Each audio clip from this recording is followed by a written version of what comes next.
Olá, bem-vindos ao Café na Arena. Meu convidado de hoje é Carlos Massaro Takahashi. Ele é presidente da BBDTVM e vice-presidente da Ambima, que é a associação que reúne os gestores de fundos do mercado. Carlos, muito prazer em ter você aqui com a gente. Bom dia, o prazer é todo meu, Ângelo. Como é que está a discussão sobre a reforma da regulamentação dos fundos de investimento? O processo está bastante maduro. A gente vem fazendo essa discussão já há cerca de um ano com a CVM, muito interativa, as equipes técnicas e as equipes no âmbito da direção de ambas, tanto da CVM como da Ambima, discutindo intensamente o assunto. E a ideia é agora, nos próximos 30 dias, a proposta da revisão da CVM 409, que a gente tem chamado de nova CVM, de ela efetivamente ir para a audiência pública.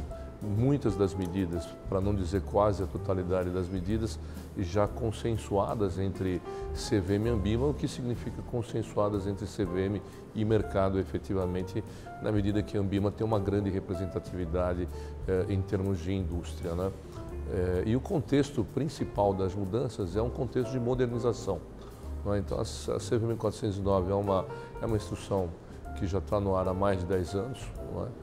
Foram feitos ajustes, obviamente, no decorrer desse tempo todo, mas hoje a gente tem um outro mercado, né? A gente tem um mercado, de um lado, a gente tem uma massa de pessoas com potencial muito grande para entrar no mundo dos investimentos e que talvez precise de estruturas mais simplificadas, de estruturas mais amigáveis e também estruturas menos custosas, não é? Então, com isso, uma das ideias é efetivamente simplificar a indústria.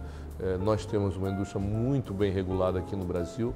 Você tem lâmina, você tem prospecto, você tem regulamento, você tem todo um rito de aprovação das contas dos fundos, você tem balanço diário dos fundos, né? Você tem o famoso NAV, né? A cota, né? Diariamente disponível para o investidor. É uma indústria bem protegida, não é? Então, com isso, nós acreditamos que simplificar algumas coisas pode ser positivo para atrair novos investidores, né? Uma das medidas é, por exemplo, terminar, nós temos lâmina, prospecto e regulamento. Uma das medidas é manter lâmina e regulamento e não há mais a exigência de prospecto, por exemplo. Tem a coisa também dos demonstrativos, que também são coisas que representam um custo elevado. Isso aí também vai mudar? Isso também vai mudar, então vai ser permitido o uso do canal eletrônico para tudo, né? Hoje, a indústria utiliza muito o canal físico, essa documentação toda, esses comunicados de assembleia, de realização de assembleia, de balanço, tudo isso seguindo via papel. No final das contas, tem um amigo meu que diz isso é bom para picar e transformar em banheiro de animal doméstico, né? Então, de fato, é uma coisa que com o tempo acaba perdendo a finalidade e é custo e trabalho para todo mundo. Então, utilizar os meios eletrônicos e, além de simplificar algumas exigências, utilizar os meios eletrônicos reduz substancialmente os custos para todo mundo, né? A Assembleia também vai ter alguma modificação? Também tem uma discussão de simplificação do rito de aprovação de alguns temas e não necessidade de Assembleia para alguns temas também, não é? Porque hoje, praticamente para todos os eventos, você precisa acionar uma Assembleia. Isso vai dar para reduzir bastante o custo dos fundos? A taxa de administração pode cair para esse tipo de fundo? A gente imagina, não é, que sim, não é? De fato, tem um custo bastante relevante nisso, principalmente para os grandes bancos de varejo, né, onde você tem uma massa, né, de investidores maior. Então, de fato, e que lida efetivamente com o grande varejo, né? Não o varejo de alta renda, não o private banking, não os nichos específicos, mas os nichos que envolvem uma quantidade maior de investidores. Então, com isso a gente imagina sim, né? Isso vai contribuir para que a indústria reveja seus custos e enfim, se torne também, por esse fator, mais competitiva, né? O fundo de investimento pode ficar mais rentável para o varejo também, que hoje em dia o varejo normalmente tem uma rentabilidade menor, né? Por conta justamente da taxa de administração. Tem fundo que cobra 3%, 4%, até 5%. Sim. É aquela velha discussão, né? Dependendo de por onde anda a taxa de juros, né? Hoje, claro, hoje com taxa de juros a 11%, a indústria de fundos voltou a ser competitiva, mesmo comparando com produtos de tesouraria, como CDBs e mesmo os produtos isentos, né, que você hoje tem no mercado, mas sobretudo a poupança, né? Então, taxas de administração em torno de 2%, 2,5% suportam tranquilamente os juros a esse patamar em termos de comparação um investimento como a poupança, mas a indústria tem que pensar no futuro, não é? E de fato, essa revisão, não é, de custos, essa revisão de preços tem que ser constante, né? Até porque ela possa ser sustentável através dos produtos de maior valor agregado. E que outras mudanças estão sendo analisadas? Tem alguma coisa para o investidor qualificado também? Tem. A regra hoje vigente é de qualificar o investidor, e aí isso implica em acessar determinados tipos de investimento, não é? Pelo ticket, né, que a gente chama, ou seja, pelo valor que ele vai investir naquele produto, né? Então, o investidor qualificado hoje se situa numa faixa de R$300 mil de ticket de investimento e o super qualificado de 1 milhão, né? Então, a ideia, a proposta é terminar com o ticket e estabelecer um valor de ativos financeiros disponíveis para investimento, para definir o investidor, que passa. A ideia é trazer um novo conceito também, ou de trazer o conceito de investidor profissional, que é um conceito já utilizado em economias mais desenvolvidas, como Estados Unidos e Europa. Tem um detalhe importante que às vezes a gente não se dá conta, né?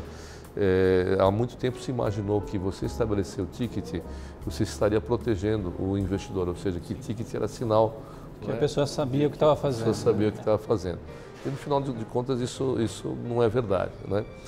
E no final das contas a questão do ticket também contribuía muito mais para concentrar o investimento num determinado produto do que diversificar, né? E de fato diversificar diminui o risco efetivamente, né? Então, com a mudança desse conceito, a gente imagina que produtos mais sofisticados, produtos mais elaborados, né, possam alcançar um número maior de investidores com um risco menor, né, através da diversificação. Quer dizer, a pessoa teria que ter aquele valor, não precisaria aplicar 1 milhão. Se ela tiver 1 milhão em investimentos, ela pode aplicar num fundo no exterior. Exatamente, ele recebe a sua menor. qualificação, né, de investidor qualificado ou investidor profissional, e a partir daí ela pode investir no produto independente do ticket. O profissional é também pelo valor ou ele tem que assinar alguma coisa? Ele vai estar.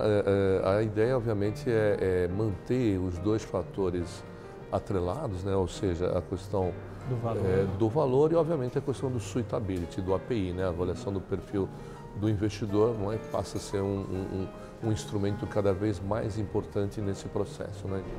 E tem mais alguma mudança? Acho que talvez a outra grande mudança que está vindo com a 409 é a criação de um fundo, não é? É um fundo de risco soberano, de baixa volatilidade e simplificado. Trazer um pouco do conceito daquilo que é money market em outros mercados, não é? Mas é trazer um produto bastante simplificado, com custo bastante baixo, e que obviamente possa ajudar a atrair essa massa de pessoas que hoje já têm uma renda, não é? Que já foram para o crédito, né? E agora, obviamente, estão aí iniciando seus primeiros passos na educação financeira, no planejamento financeiro, e vão precisar de instrumentos mais amigáveis para isso. E um outro ponto, que também está no bojo da discussão da revisão da instrução, é a nova classificação de fundos, não é? Então, também há uma proposta, não é? Em discussão junto com a CVM, de uma simplificação dos grandes grupamentos, né? Hoje, de fato, você tem, principalmente no campo da renda fixa, você tem produtos muito similares, né? E talvez não faça mais sentido você ter 3 categorias que tratem de ativos muito semelhantes, como é o caso do curto prazo, do DI e da renda fixa, né? Talvez se pense em unificar essas categorias. Obviamente, renda variável é uma categoria bem clara, multimercados também, e investimentos no exterior também talvez possa configurar uma nova categoria. E você acha que aquele processo que a gente tinha de diversificação do mercado, crescimento dos fundos de ações, isso tem uma parada nos últimos tempos, né? Será que o mercado vai ajudar essa diversificação voltar? O que você acha? Eu acho que sim, Ângela. A gente ainda está num processo de amadurecimento na indústria, né? Tanto sobre a perspectiva de indústria, se por um lado a indústria caminhou muito bem nas questões regulatórias, nas questões de proteção, né? Não só do investidor, mas da indústria como um todo, né? Por outro lado, ela ainda precisa avançar em alguns campos, né? Para que esse processo de diversificação ocorra, não é? No campo do investidor, assim, indiscutivelmente, essa visão de planejamento financeiro, esse trabalho de educação financeira é que, no final das contas, passam a ser as grandes ferramentas para poder contribuir nesse processo de diversificação. Mas também no campo da originação dos ativos, né?